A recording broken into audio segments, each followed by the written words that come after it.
medyo nagkaroon kasi kami talaga ng issue. So, ang nagpabago sa akin doon, mas siguro natawag ko yung sarili ko na kahit mawala ako siguro, kaya ko. Parang pag naaalala ko yung sama namin, parang sayang din na pinaport. Tapos, ang ginawa niya sa akin, pinunasan niya yung luha. Daddy, tama na, huwag ka na iyan. Yeah. Doon pa lang pumutok na ako sa akin. Dapat kahit anong challenges mo sa buhay, dapat kaya. Kailangan mo bumangon. Kailangan mo talaga harapin. Yes.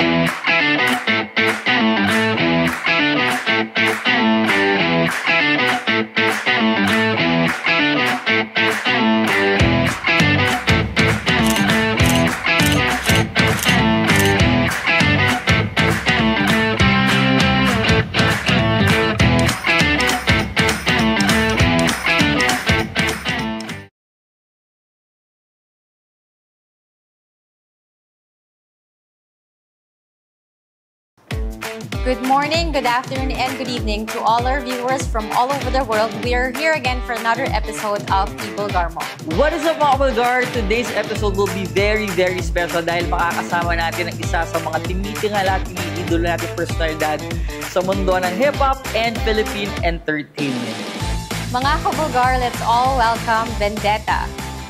Hi! Amel, thank you for being here. Sobrang alam ko busy ka, pero thank you dito ka. Oh, Vendetta, kilala ka namin as Vendetta, right? Pero yung mga younger viewers natin, pakilala ka naman sa kanila. Sino ba si Vendetta? Saan ka lumaki? How many siblings do you have? Sa mga bata talaga. Hello mga bata, matanda na ako. Ako si Vendetta. Bali ako, laki ako ng Tondo. So kumbaga, doon sa mga panahon na yon na nagsisimula pa lang talaga akong mag-rap noon. Yan na talaga yung sinibulang kong lugar yung sa amin dyan sa Tondo. Sa Gagalangin, to be exact. Gagalangin. So doon ka talaga all throughout, doon ka rin pinanganak? Doon ako pinanganak. Hanggang sa pumasok ka ng showbiz? Yun, kumbaga yun talaga yung ugat. Doon talaga ako pinanganak, doon ako umidad ng ganito. Okay lang matawag ka ng Romel? Yes. Romel, so ang question ko, kasi alam naman natin, dahil sa mga movie, sa mga naririnig natin, Tondo maggulong lugar. Pero may maganda rin naman kasi di ba nandiyan yung kainan? Ugbo, ayan. Pero ano ba yung version mo ng Tondo? Kung tutusin naman, lahat naman ng lugar siguro magulo. Diba? Natataon lang katulad nga na sinabi mo na, pag sinabi mo Tondo, sinasabi nila maraming tao, maraming magugulo. Kasi nga, nagagamit sa pelikula Di ba? Parang naging hari ng Tondo, Tondo, libingan ng mga siga, parang pitong gatang. Kumbaga nagagamit siya sa mga pelikula, which is ng mga panahon na talaga na yon. Kasi ang Tondo talaga naging sentro talaga ng Maynila yan. Yes. Sentro ng kalakalan. Mga 1970s. Kumbaga, maraming tao talaga nagsiksikan talaga sa Tondo.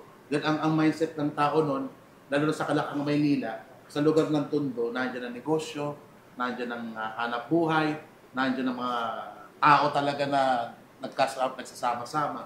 So kumbaga, sa akin masasabi ko na sa Tondo, masaya dahil unang-una sa lahat, madali mong makasalamuha ang mga tao. Bakit? Dahil dikit-dikit ang bahay nyo.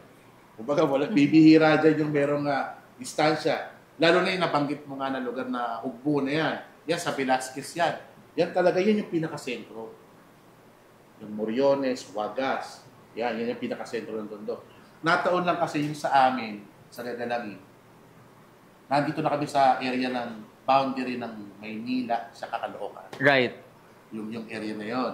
So, doon naman sa lugar namin, hindi siya ganun karami ang mga tao, pero talaga, kung tutuusin, dikit-dikit din ang bahay, pero di ko sinasabing maliliit ang bahay doon sa mga nabanggit ko munang lugar. Pero dito medyo mas maayos-ayos naman yung... Pero hindi pa rin sila nakawalan ng tao sa labas eh. Kasi compared to other places like in Quezon City, pag pumunta pag gabi na wala ng tao sa kalsada. Pag sinusundo ko, sige, malapit ka ba Ella Rose? Yes. Pag pumunta ka Ella Rose, pag pumunta ka sa area nila, meron ka makikita sa tao sa labas kahit anong oras. So masayang lugar din naman nga yung... Diba, yung pagkakilala ko ng Tondo. Kumbaga, talagang hindi nawawala ng tao. Correct. Kasi marami na mga kainan doon na mga 24 hours. Correct, 24 correct, hours, tama. yeah. Vendetta, so while growing up kasi, nakilala ka namin as one of the members of Salbakuta. Nung bata ka ba, ano ba yung mga music influences mo? Ano yung mga pinapakinggan mo nung bata ka? Ano yan, nung kabataan, siyempre, high school days, diyan ka tumitingin ko saan papunta yung gusto mong pakinggan ng music, di ba? So, dati talaga, pinakinggan ko talaga, yan, una ko sa lahat, Eraserheads yun. Eraserheads. Yes, siyempre, lahat naman tayo. Yung mga banda na, yung mga River Maya. Yeah, parokya ni Edgar. So, nung mga panahon na yon, the rest is parokya. Nung mga panahon na yon, parang di ako bagay dito, Parang yung music na gano'n. Kasi malaki ako.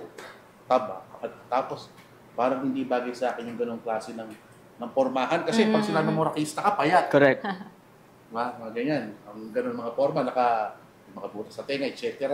Ang magsuot ng damit, fit. Yeah. So, nakita ko yung pormahan ng mga rapper noon. Malalaking damit, so, yeah. Nakita ko yung Cypress Hill. Yung kumanta ng Insane in the Brain. Sabi, okay ito Yung mga panahon na yun, kaputukan ng Cypress Hill noon. 1992, 1993. Yun yung mga panahon na high school ako. So, kumbaga, doon ako nalinya sa music na yon. Hanggang sa sumunod-sunod na-research ko na. Wala pa naman ako halos idea sa mga computer. So wala pang identity noon as a musician. Wala pa rin specific genre na lang, nung napakinggan ko, yun nalaman ko na meron palang Ice Cube, may Dr. Dre pala, meron palang Nas, may Notorious B.I.G., may Tupac. So hanggang sa lumawak yung pinapakinggan ko na music. Plus, siyempre yung sa atin naman sa local, yung mga Death Threat. Oh yeah. Francis M, of course, Francis Andrew M. Yan, mga music ni Boss, yan. And the rest ng mga master plan, yan. So lahat yan, na-cater ko yan. Kumbaga lahat yan, na-embrace ko yung music. Pero bago ka pumasok sa entertainment industry or bago ka naging member ng Salbauta, anong ginagawa mo? After school, like nagtrabaho ka ba? Nung mga panahon na yon, wala. Kumbaga regular student. Pero nung panahon namin sa Tondo, kahit nung elementary pa lang ako, nung high school. Nung elementary ako, nung high school, nagpapataya na ako ng high alay doon sa amin. Kasi magandang kitaan Correct. Kasi kung papataya ka ng high alay, 30% sa'yo, papasok mo. Correct. Although illegal. Pero ang nangyayari doon, talagang kumikita ka. Correct. Kasi, kung sa isang araw na makakuha ka ng 500 na koleksyon, ang 30% nun is 150. Which is malaki nung time na yun. Malaki na, yeah. Kasi, sabihin, hindi ka na humingi ng baon sa nanay mo. Tapos, nung mga panahon pa na yun, natuto ako nung elementary days naman ako. Nagtitinda ako ng suka. Tapos yung dyaryo, na ito, tinitinda ko yung bulgar. Kasi humahamo ako yan. Tables tonight, and the rest. Thank you. Yun. Kumbaga, kinukuha yan ng madaling araw, dinideliver sa bawat bahay, kumikita ng 2 piso, bawat isang dyaryo. So, malaking bagay. So, Romel, paano naman nagsimula ang Salbakuta? Paano kayo nabuo? Ano yan, sa show ni Andrew Ian sa Rap 13. Nagkaroon kasi siya ng isang parang noontime show. Actually, hindi naman noontime show kasi nga nangyayari alas 3, alas 4 yata. So magkakaibigan na kayo? Like... Doon na lang kami nagkakilala. Okay. So noong mga panahon na yun, naghanap siya ng mga rapper. So nataon na kami yung audience. So lumapit kami. Ngayon, hanggang sa nabuo ngayon yung grupo. Okay. Hanggang sa ito, magsama-sama kayo, ito kasama mo, ito ganyan. So yun yung nagsabi na, ito dito ka bagay. Ganun. Kasi dati meron akong kasamahan ng mga ibang rapper, ibang rap groups siya. Ako yung pinakamalaki, although medyo maliliit sila. So hindi magandang tignan. So mas magandang tignan yung makakasama mo, yung halos medyo kasi lalaki. Yes. So nalipat ako doon. Nagrupo ako doon sa Salbakuta. Saan nanggaling yung pangalan na Salbakuta? Ano yan, salitang Bicol yan, ibig sabihin niya salbahe. Salbahe. Maraming ibig sabihin na salbakuta kang bata ka, salbahe kang bata ka, makulit ka. Parang kurangon ka. Parang maraming mga kahulugan. Ayun. Pero pag sabi mo salbakuta talaga, parang ang dating dyan sa sinasabihan, pilyo. Pero sinong nakaisip? Si Andrew yung grupo na rin. Pero Romel, paano ba binago ng Salbakuta yung buhay mo? Nabago kasi nakilala ka ng tao. Pangalawa, kahit saan ka pumunta, may nakaka-appreciate sa'yo. Yeah. Oo, yun. So, kumbaga, kahit paano naman, nabago in a sense na kahit papaano, di naman ganun ka may kaya, pero kahit papaano, naging sapat lang ba yung buhay. Hindi naman tayo katulad ng ibang mga superstar na talagang sobrang may mga mansyon, may mga ganang sasakyan. Eh tayo kasi ang mindset ko sa Tondo, marunong ko makontento. Sa simpleng bagay lang, mahirap mag-agad ng sobra-sobra. Sobra-sobra, yeah. So kumbaga, yun yung mga nagpabago sa akin. Plus yung isa pa sa nagpabago, ngayon as a solo, nabago kasi, kumbaga, medyo nagkaroon kasi kami talaga ng issue. So, ang nagpabago sa akin doon, mas siguro natawag ko yung sarili ko na kahit mawala ako siguro, kaya ko mag-isa. Kumbaga, hindi naman nila nakuha yung talento ko. Nandiyan pa rin. Nandiyan pa rin, yeah. Yan, sinabi sa akin yan ni Ding Dong Dantes. Kasi, yung solo album ko, siya ang tumulong sa akin. Nice. Siya ang mag-produce nun. Plus, ang tumulong din sa akin doon si JR na meron kami collaboration na kanta. Yun. So, kaya. Sige, bago tayo mag-move forward, no, gusto ko lang din matanong, siyempre talaga, hindi ako ma-get over sa fact na number 1, nandito ako kasama ka namin. Kasi talagang, nung time na yun talaga, Salbauta number 1, diba? Tsaka ikaw mismo, as a solo artist, ikaw yung isa sa mga pinaka-familiar na mukha doon sa grupo. Nataon na siguro. Pumasok pa sa utak mo, yumabang ka ba? Siguro yumabang ako sa mga mayayabang siguro. Yung mga mayayabang lang din sa'yo. Pero siyempre, ang always na natatanda mo, dapat magaling ka makisama. Yan Correct. Sa industriya. Kumbaga, maliit lang naman ang mundo natin. Machismis kang primadonna ka, machismis kang maangas ka, kakalat ka. Pero yung yabang naman siguro, kung halimbawa may dumaan sa iyo dyan, newbie, baguhan, hindi marunong bumati. Correct. Hoy! Hindi ka marunong bumati sa kung sino man sa ano. Puwera mo na ako. Bumati ka sa pinakamababa, kahit nagtitimpla ng kape, hanggang sa director dapat binabati mo yan eh. Kasi diyan umiikot ang ang pang-araw-araw na ginagawa mo sa industriya eh. Yan nasa isang sirkulasyon lang yan eh. Kumbaga yung mga yun dapat yung sinisita eh. Kumbaga hindi man manggaling sa akin, siguro nahihiya may panggalingan ng iba. Pero as long as kaya kong tawag dito, sitahin, ginagawa ko doon natatakot. Patanda na ako, wala na mawawala sa akin, natin tulusika. Kumbaga yun pa lang ng mga ganyan. Diyan pa lang sa simpleng panahon nila na hindi pa sila umaabot sa ganun, natitigil Correct, tama. Natitigil na. Kasi yun ang number 1 talaga, marunong kang rumispeto. Ako kahit saan lugar ako pumunta, kahit talagang bumabati ako kahit sa pinakamaliit kasi importante yan eh. Yung alam, tanongin mo kung kamusta na, tapikin mo yung balikat na ganyan.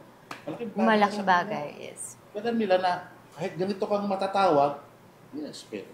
Yes. Romel, pwede mo bang i-share sa amin ang pinaka-biggest challenge na kinaharap ng Salbakuta? Siguro yung paghihiwalay. Paghihiwalay. Oo.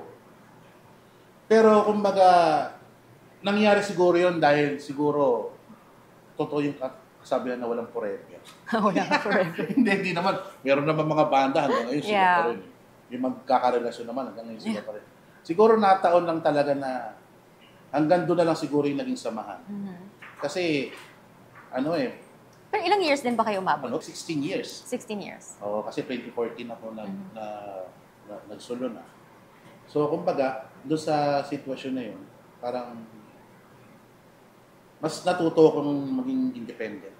Kasi ayoko sa lahat talaga yung umaasa. Yeah. So, parang siguro baka yun na rin siguro naging isang ugat namin kaya kami nagkaano. Oo, nandun yung loyalty pero siyempre, kailangan pa rin natin yung panindigan kung ano yung tayo na matatanda na eh. Parang hindi naman habang buhay siguro ganun ang sitwasyon. Nataon lang siguro na hindi na pagkasunduan yung ganung klase ng pag-iisip na meron ako. Kaya napuntahan namin yung kanya-kanya lang. Yun na lang siguro yung pwedeng puntahan. Romel, sa personal life mo naman, ano yung biggest challenge mo? Yung magkaanak ka na. Kapamilya ka na. Hindi naman araw-araw may show. Hindi naman araw-araw may hanap buhay sa nangyayari sa akin. Especially sa solo na. Pero ngayon may mga kasama na ako mga band. Pero para sa akin yan ang pinaka-challenge dahil unang-una sa lahat. natuto ako magtaguyod. Paano mo, Yeah. paano mo Bubuhayin yun yung pamilya mo. bubuhayin ng pamilya. Hindi ka tulad ng araw, wala kang karelasyon, wala kang anak. Sarili mo lang, nagbibigay ka sa bahay nyo, Yeah. hanggang doon lang. Pero Yeah. ngayon, iba na yung pinoprovide mo. So, ibig sabihin, doon pa lang, yung bagay na yun, talagang malaki yung naging pagbabago sa akin dahil natuto ko na mag-handle ng pamilya. Plus, especially nung pandemic, awa ng Diyos, kahit piso, wala akong nabibita. Sinabi ko na lang na tiis-tiis lang tayo sa kung ano yung meron. Yeah. Pero at least walang pinentang gamit.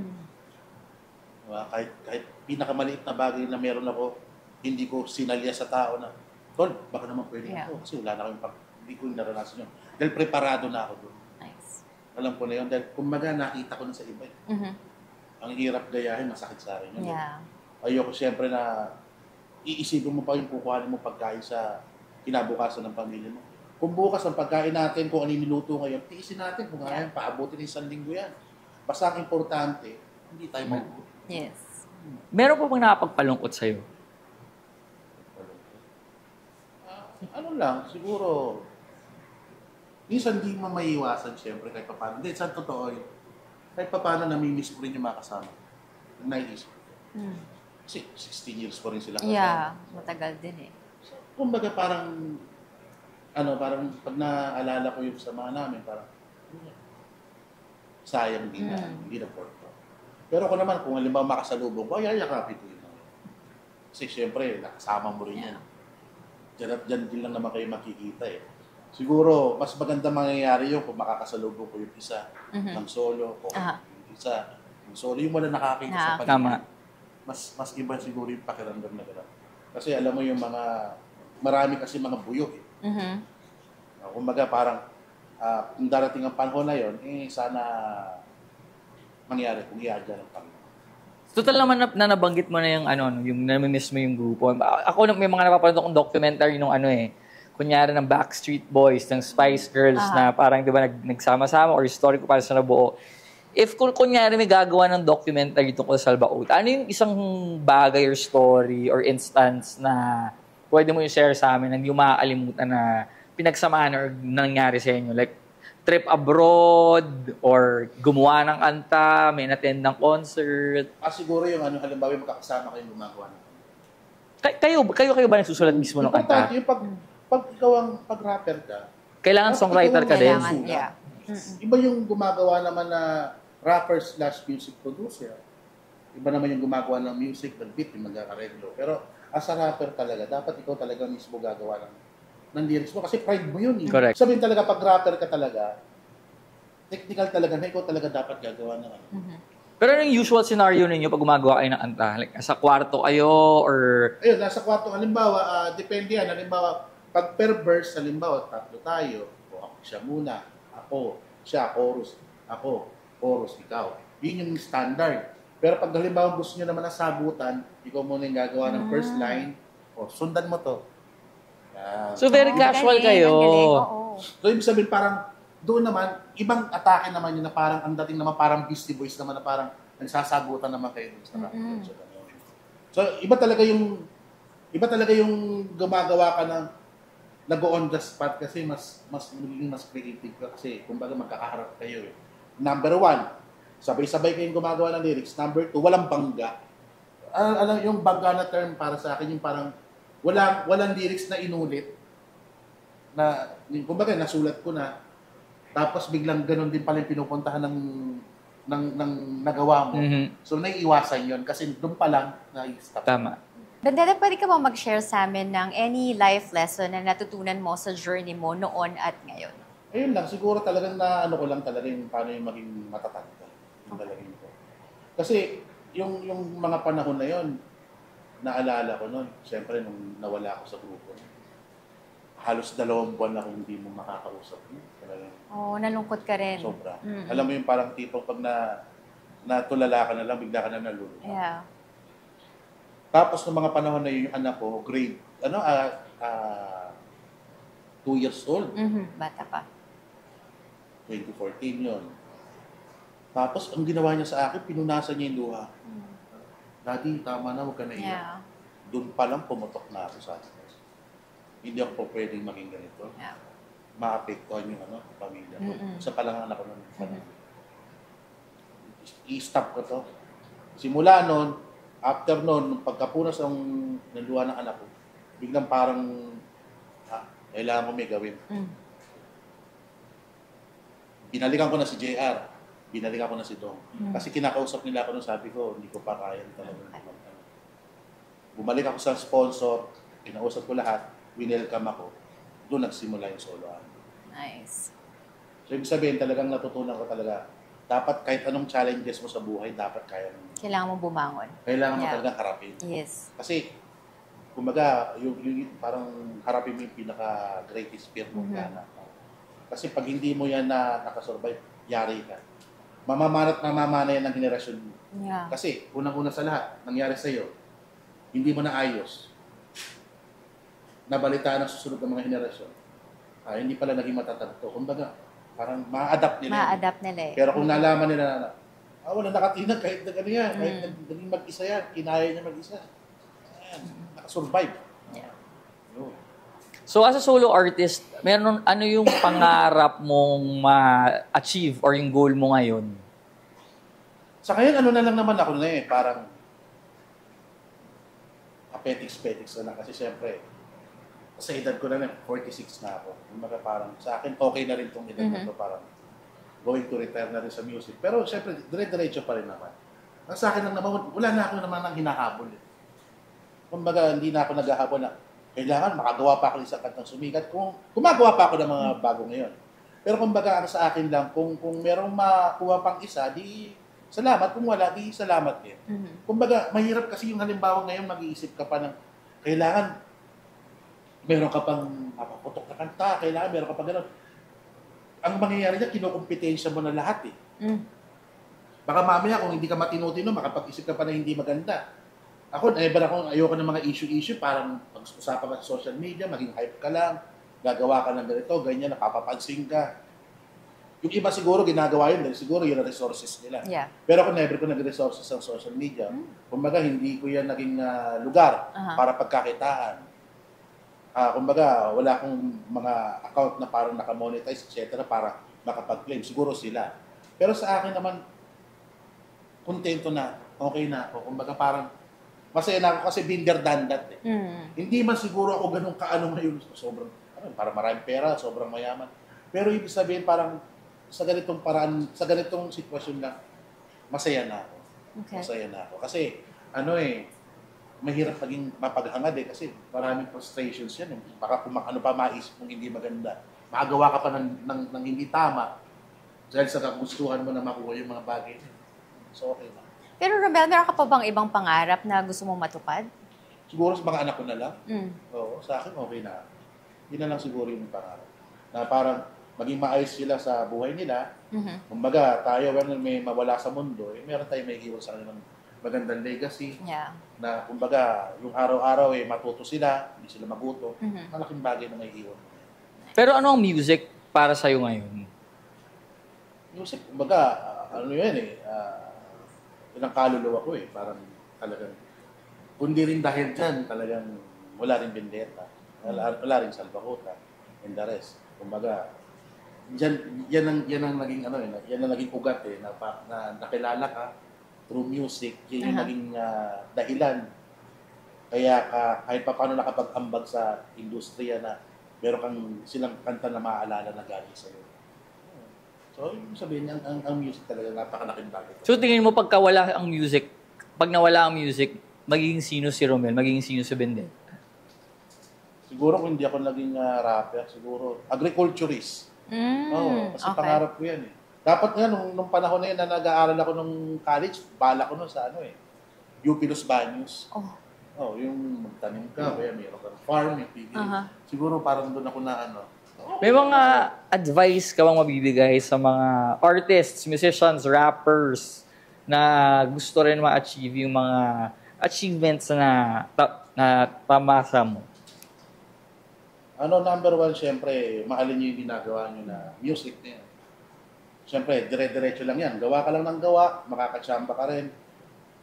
Hindi man tsamba, kung talagang ginagawa rin talaga yan.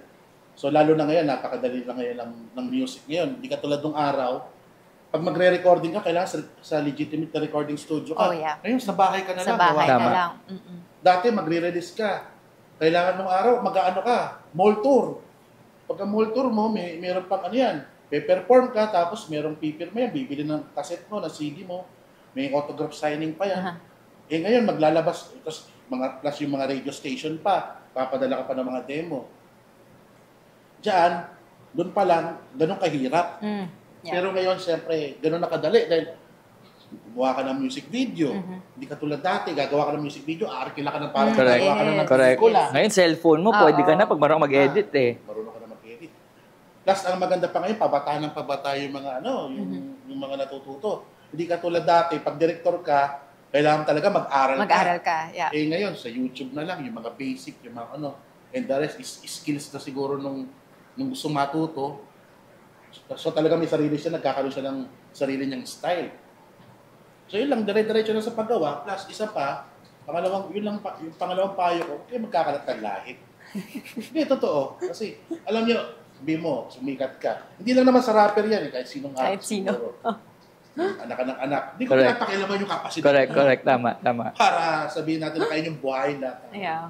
Pero ang pinupunto natin dito, paano yung nadidiskartihan yung mga naiiwan yung mga anak sa iba? Yeah. Paano yung nag-guide? Kung nag-guide yun na maayos yan, very good kayo, gawin yan. Pero siguro sa 10 kilala ko, baka wala pang isa, kalahati lang. Yung kayang umano eh. Yeah. Kumbaga, huwag kayong magkakalat ng lahi masyado na hindi nyo kayang panindigan. Kasi unang-una, kawawa pamilya. Kawawa. Okay. Bideta, last question na. Anong gusto mong ibulgar? Ang ibubulgar ko, abangan nyo pa, katulad sinabi ko, gumagawa pa rin ako still ng music, abangan nyo pa ilalabas namin na mga music pa. Ngayon may mga kasama ko ngayon, si Curse Pax, yun yung hip-hop music producer namin, plus si Axel, rap reggae naman siya, tsaka si Psycho Sid. So kami ngayon magkakasama, so itong 2025, meron pa kami mga ilalabas sa kanta. So yun ang ibubulgar ko sa inyo. Ilalabas namin yun para pa rin sa inyo. Romel, thank you so much for your time. Thank you. Kulang yung oras. Pero guys, Yeah. thanks sa panonood. We'll see you again next time. Goodbye.